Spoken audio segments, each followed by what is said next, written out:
Welcome friends to the online course titled Risk and Reliability of Offshore Structures under the brace of NPTEL IIT Madras. I am Professor Chandrasekharan. Let us look at the second lecture. This lecture will focus on important parameter what we learnt in the earlier lecture, which is uncertainties. We already said that in different facets of offshore structures, namely analysis, design, in fact planning, material selection, construction process, installation, etc. There are difficulties, there are complexities associated with these stages, so that the entire scheme of offshore structural engineering cannot be made accurate, in sense that you can only give a value or assume a value within a given brace, but you will exactly do not know what is that value being assigned to the member of the material or the system at any given point of time during the space of life of the structure. So, this is what we actually call physically as uncertainties. Uncertainties in sense you know them, but you do not know them for certainly what is the value associated, you can only guess. And we all know in mathematics or in engineering applications, wherever you have difficulties of guessing, we generally take the help of probability and statistics.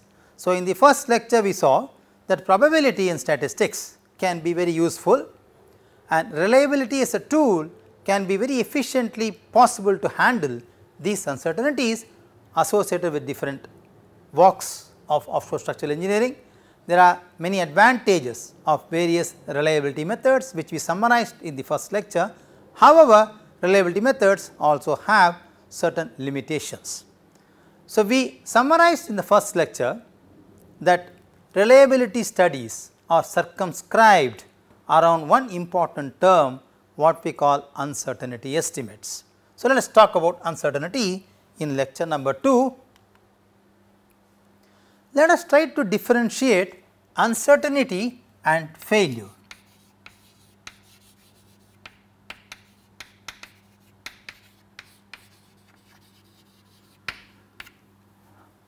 Very interestingly, one can try to find out an answer for this, saying if I am not certain about anything, will it lead to a failure? Because we already said reliability is to ensure success during operation or installation or functioning of the problem or of the platform. So, we are not talking about failure at all. So, uncertainties need to be expressed of course in probabilistic terms for a better representation. Uncertainties will be expressed in probabilistic terms for better representation.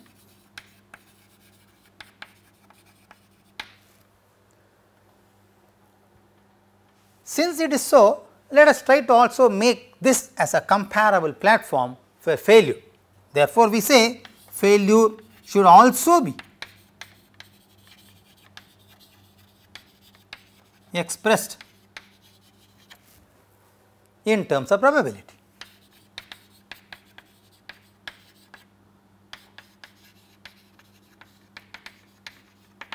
Immediately a question can come in mind, why failure should be probable? Why should I have to guess a failure? Because one can always say in engineering strength or the knowledge known to a person of his experience can say this system is sure to fail. So, there can be a surety, there can be a guarantee, there can be a conformability associated to a failure in general, that is what engineering community feels. Therefore, why failure should also be associated with a probability? The answer is very simple. The question what we try to ask is why failure should be addressed in probabilistic terms. We have no question asked of the same order to uncertainty. We already said uncertainty is likelihood of variation of the values Therefore, we can try to guess them in a given bandwidth.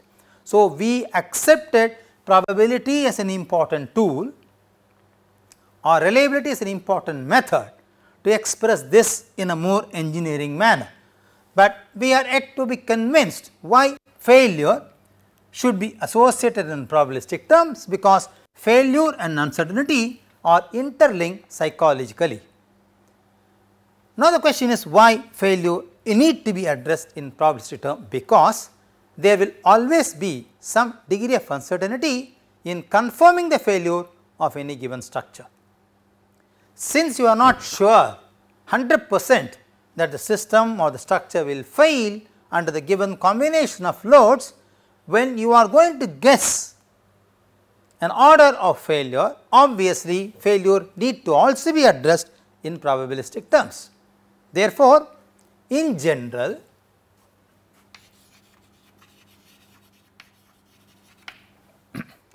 failure is assessed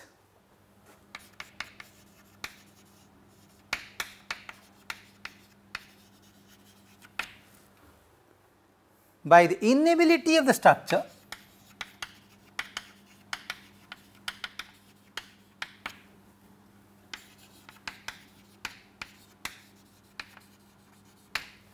to perform its intended function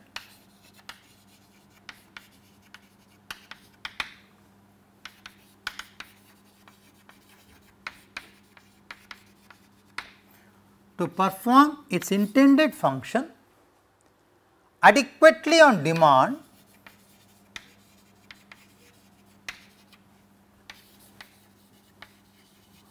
over a specific period of time. This period of time can even addressed as life of the structure.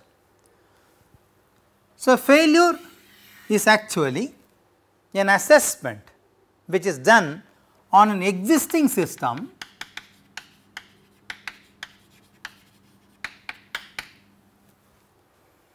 which tells what is the probability that an existing system cannot perform its intended function within the given specific period of time when it is demanded to execute or to perform this function under the given specific period of time. Therefore, failure as well as uncertainty both are connected only within a specific time frame. Please understand this, ladies and gentlemen, there is no infinity time associated to a failure analysis within a specific period of time. For example, let us say you are designing a structure for a lifespan of 25 years starting from today.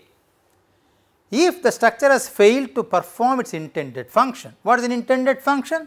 Let us say drilling operation, production and execution.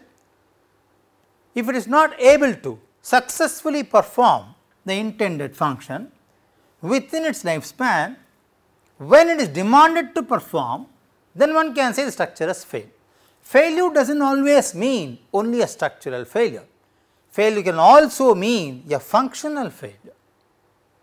So, looking at the safety of the functional system, not the safety of the structural system.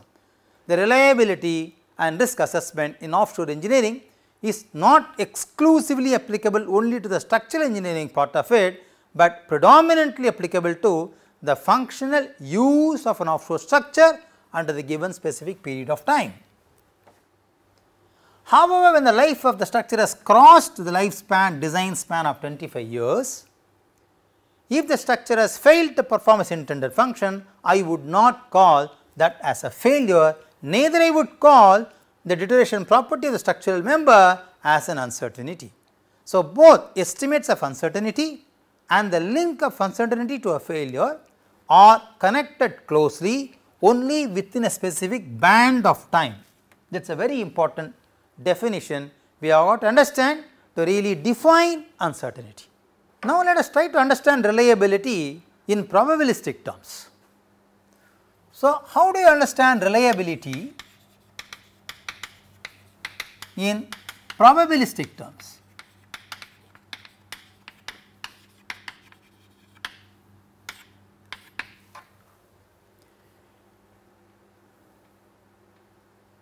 if you really wanted to understand reliability in probabilistic terms, you must understand failure in probabilistic terms. So, I am looking here for something called probability of failure. So, now I can define failure, which I saw here. So, failure of any structure is true only under specific conditions. Conversely, reliability is expressed in terms of success of a system to sustain the demand expected from it. So, now I can say failure and reliability actually are converse to each other. One talks about the negative aspect of the problem, one looks at the positive side of the problem. Ladies and gentlemen, in engineering economics or engineering management, all of us strongly do agree that instead of stating a problem with a negative vision or a statement, it is always encouraged to present the problem in a positive mode. So, I do not talk about probability of failure, I wish to talk about 1 minus probability of failure, which is my reliability. So, reliability is on converse of failure. So, we do not measure failure directly, we talk about reliability indirectly in terms of measuring failure in probabilistic terms and then taking converse of this, because we are interested in presenting the positive aspect of the problem. For example, instead of saying in a class of 100 students in a course, it is probably or it is likely that 65 students will fail, which will give a negative impact to the class, which will discourage the students because it is a large sum. The teacher or the faculty or the advisor can always tell to the class in the other way, 35 students are likely to get cleared of the course. So, the answer is on a class of 100, when the faculty says only 35 would clear the course, it goes without saying that the remaining 65 will be below average, but the way of expressing the statement will give a positive sign. So, reliability is that aspect in engineering which tells the positive notion of the failure. Failure as such cannot be a positive notion, because failure itself psychologically will have a negative impact. Fail is a negative impact, pass is a positive impact. So, reliability is a method of presenting the positive convention of failure. Reliability is therefore expressed in terms of probability.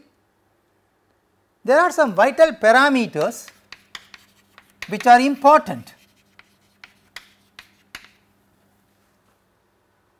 and that should be mentioned in reliability analysis. What are they?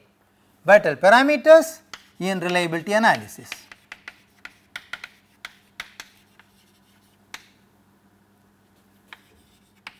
In fact, even if you write instead of reliability failure analysis, you would accept to me agreeing that the statement is, instead of saying failure analysis, I am trying to write the positive note of the failure. So, vital parameters used in reliability analysis are the following. One could be the quality of performance,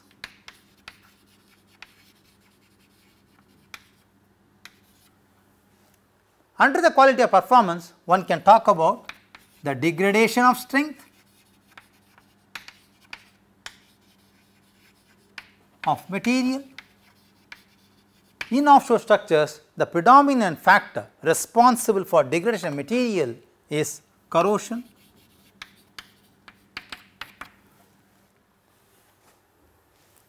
The next key factor which one must address in reliability is over an expected period of time.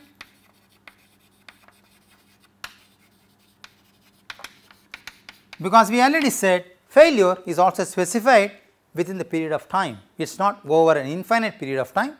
Therefore, probability of non-failure case, which is reliability, should also be therefore expressed over an expected period of time. The third parameter could be to perform intended function, not to fail to perform successfully intended function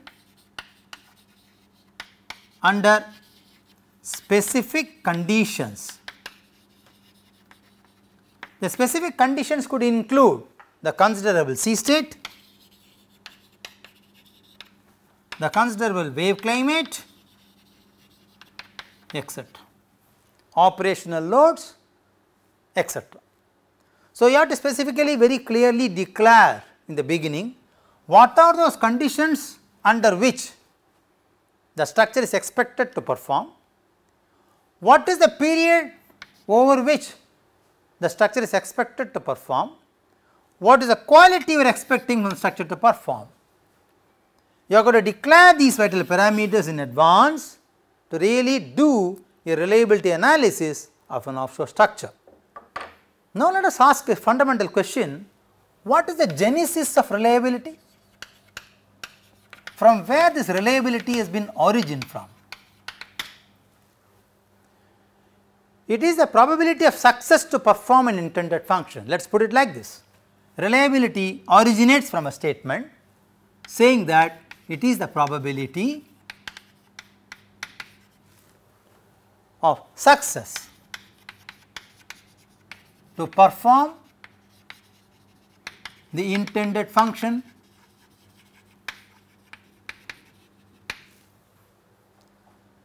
Reliability is defined as the probability that a facility will perform. This is a classical definition of reliability now, which I am stating. Probability that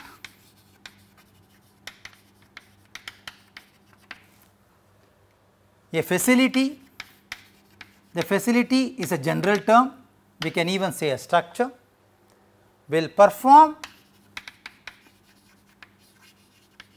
its intended function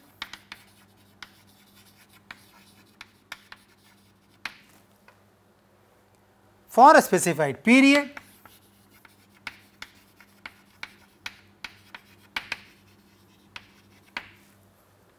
under defined conditions.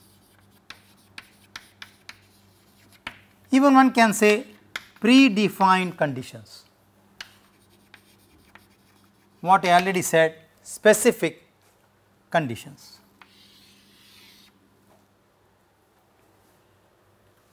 Therefore, reliability is expressed as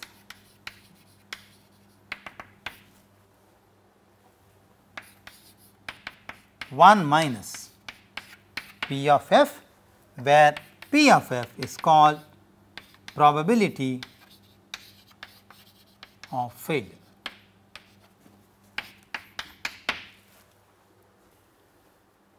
Therefore, reliability implies estimate of limit state probabilities of a structure under critical demand. Safety is generally used to indicate reliability, which is a traditional concept. Now, let us ask a question: how reliability and risk are compared?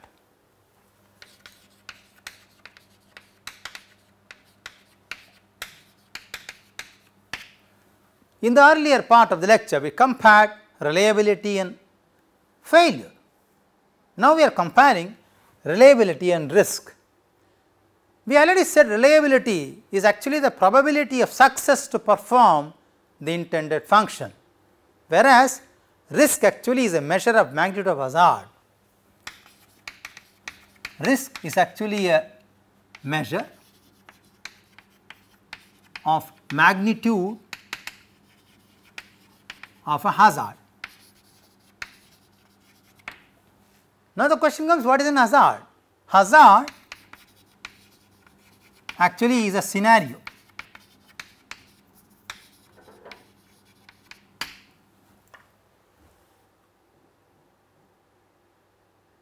Now, there are two vital parameters involved in risk.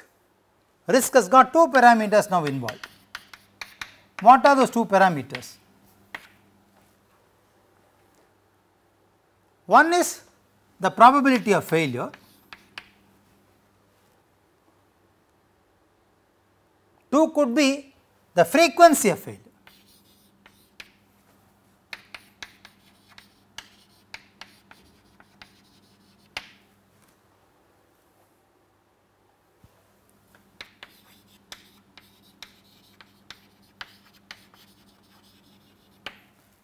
Therefore, this cannot be generalized. This has got to be applicable to each and every event.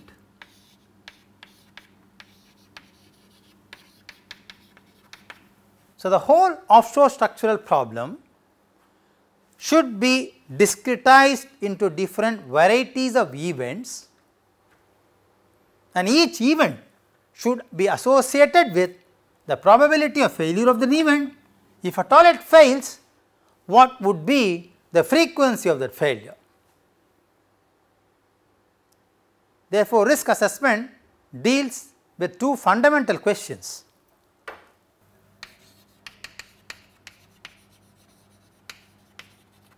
Deals with two questions. One, what could happen, in what way and how often? What could happen, in what way and how often? That is the first question. The second could be what may be allowed to happen.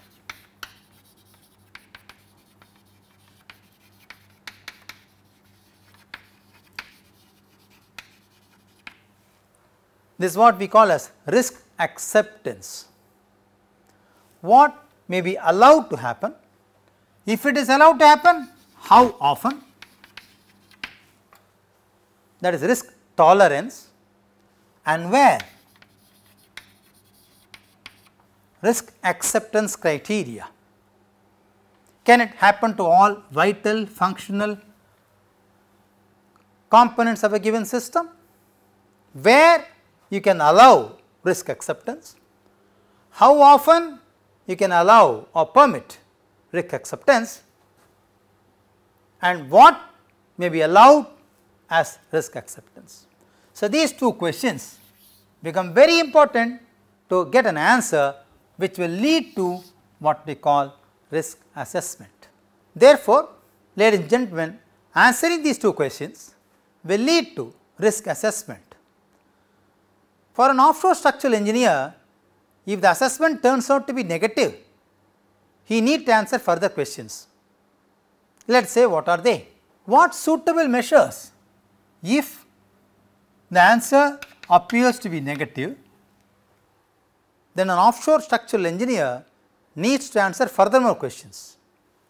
What suitable measures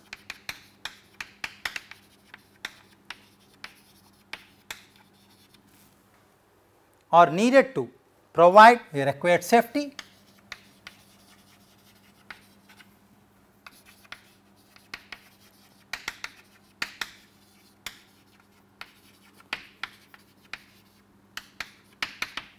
That is the first thing what you have to ask. The second could be, he has to ensure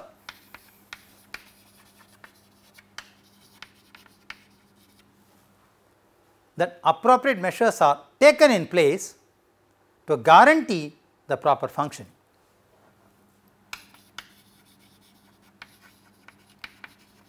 So, as you clearly see, risk also ultimately circumscribes to satisfactory functioning of a given system, which reliability also says. So, reliability and risk are two different facets of understanding failure. Reliability addresses failure in a positive notion, whereas risk addresses improper functioning in the direct notion by answering couple of questions which deals with risk acceptance criteria or risk limitations. Having said this, Let us quickly make an interesting statement. Therefore, reliability in offshore engineering means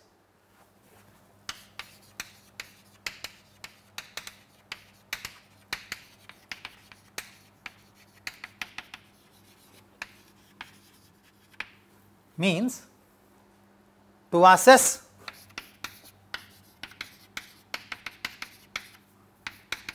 functional safety.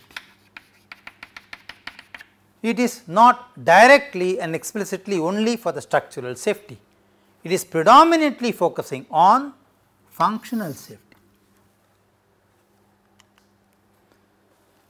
There are now few important factors which we must consider to ensure functional safety. Reliability is generally focused on those problems that are not realized by the society directly, but those challenges the safety indirectly. It is interesting to know that risk assessment from failure analysis does not guarantee or generate discussions, but only leads to rules and recommendations. The risk analysis based on failures, past failures, will lead to making of rules and recommendations.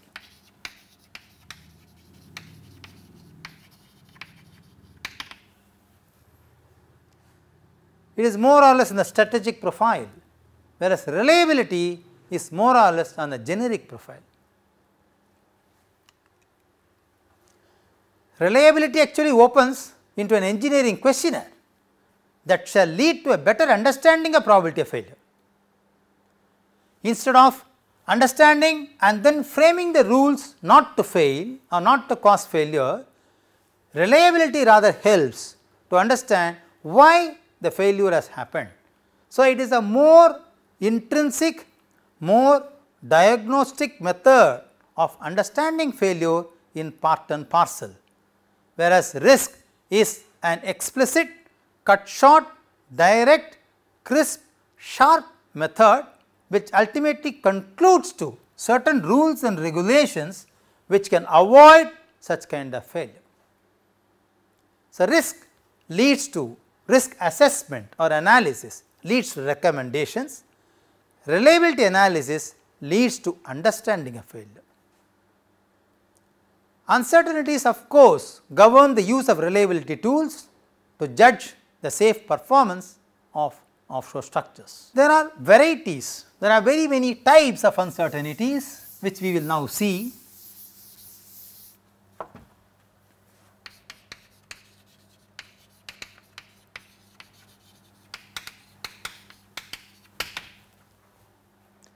Some arise from the variables that are vital input for analysis and design. So, they arise from the variables which are input for analysis and design. Some of them may arise from mathematical modeling,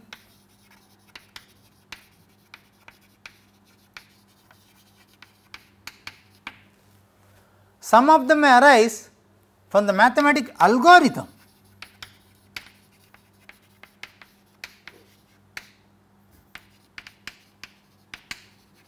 used in the analysis and design.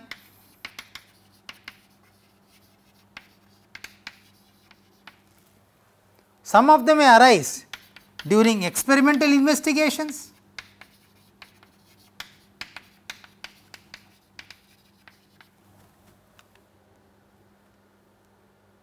so there are very many types of uncertainties which can arise from different facets in a given engineering sphere, which need to be looked into in detail to classify them as we are going to do now. Let us first take parametric uncertainties.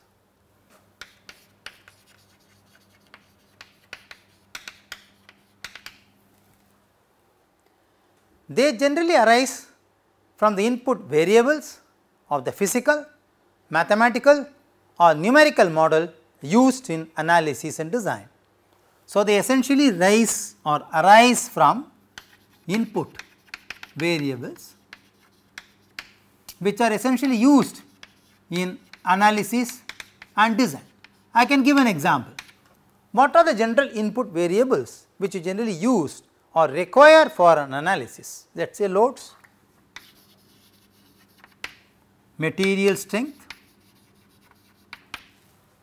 cross sectional form, geometry, structural system.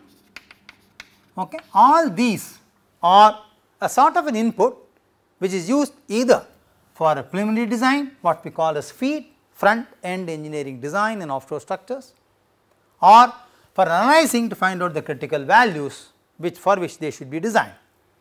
So, they are all input variables, what we call as parametric uncertainties.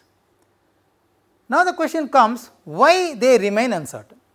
Can't we predict, can't we estimate, we evaluate them correctly with higher accuracy? They remain uncertain because their exact values are not known for many reasons. Now, what are the many reasons why the exact values are not known? One, they are not known to the experimental investigation people. Secondly, these variables cannot be controlled during experimental investigations. Thirdly, these values cannot be exactly interfered or evaluated by statistical methods. There can be many examples we can give. Let us look into some classical examples where parametric uncertainties become vital.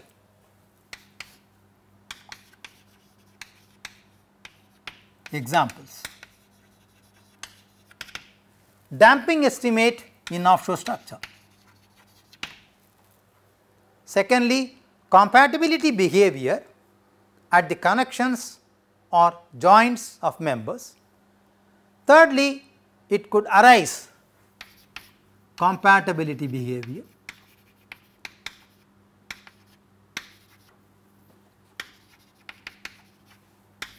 It can also arise from coupling effect of various degrees of freedom.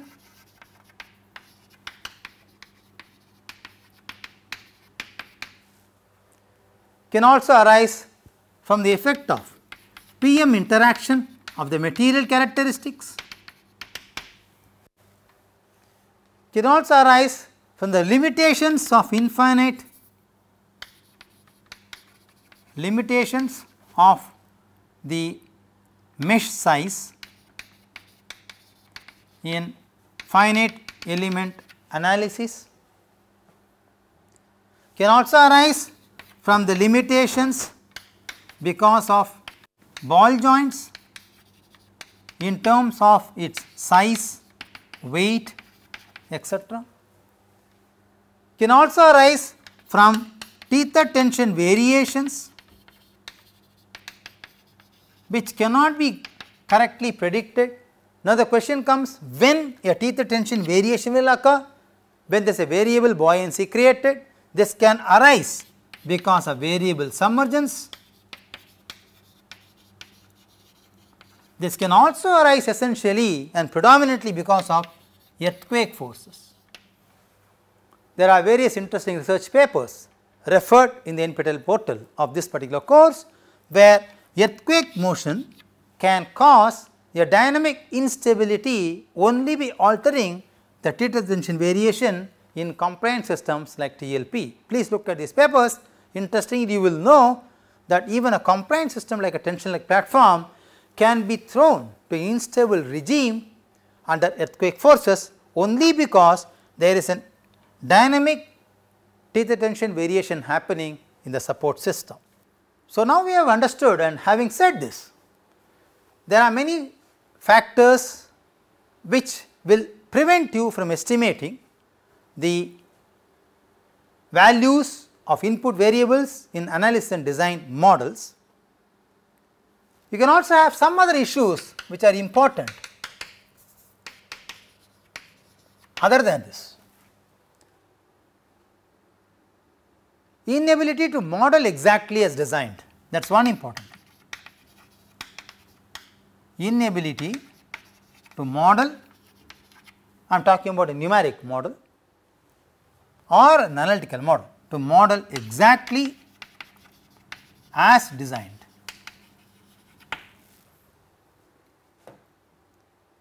If you are not able to model exactly similar to the design what you have done, this will lead to lot of uncertainties in the behavior, in the response behavior. So, parametric uncertainties essentially come from the input variables what you supply during analysis and design. The second class of uncertainty essentially comes from structural uncertainties.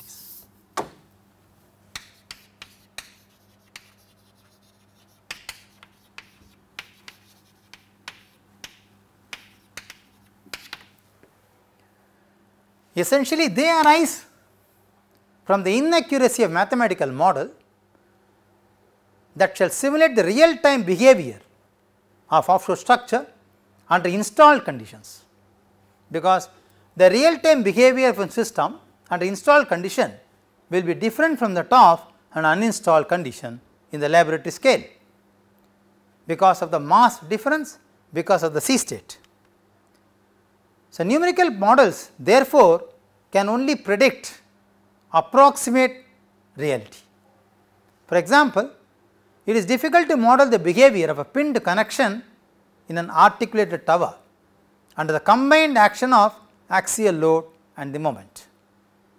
The second example could be there is an additional damping arising from the geometric interference of the members in the top side, which can also cause a very serious variation in the wind load behavior, which cannot be mathematically modeled correctly. So, these aspects cannot be mathematically modeled, which essentially arise from the behavior of the members or the connections due to the structural uncertainties. One can ask me a question, what would this amount to? If there is a confusion in not exactly able to model the structural uncertainty, what will lead to? In certain cases, very specifically, if these uncertainties are not known very clearly, a discrepancy will be there between the model and the true behavior of the structure. So, you will be able to predict one response parameter which may not match under the given sea state for the real prototype system. There is going to be a misunderstanding in extrapolating the behavior of a scaled model to that of a prototype if it is experimental, or if it is analytical and numerical, the estimate what you try to make out from the uncertainty involved in the behavior which are not able to model correctly will lead to a wrong interference of the structural response characteristics. The third kind of uncertainty what we would see will be algorithmic uncertainties.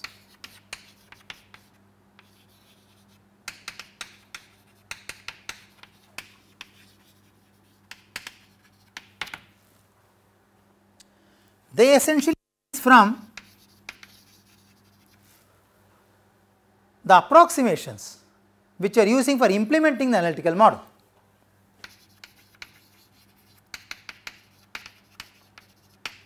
Used to implement the analytical model.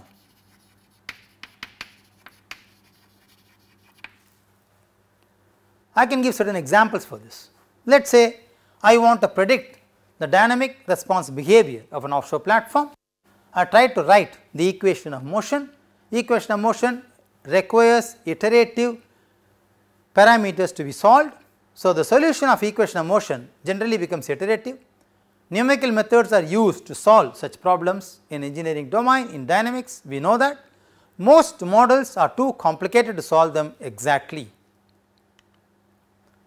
Finite element method or finite difference method can also be used to approximately solve a partial differential equation, but this also introduces numerical errors.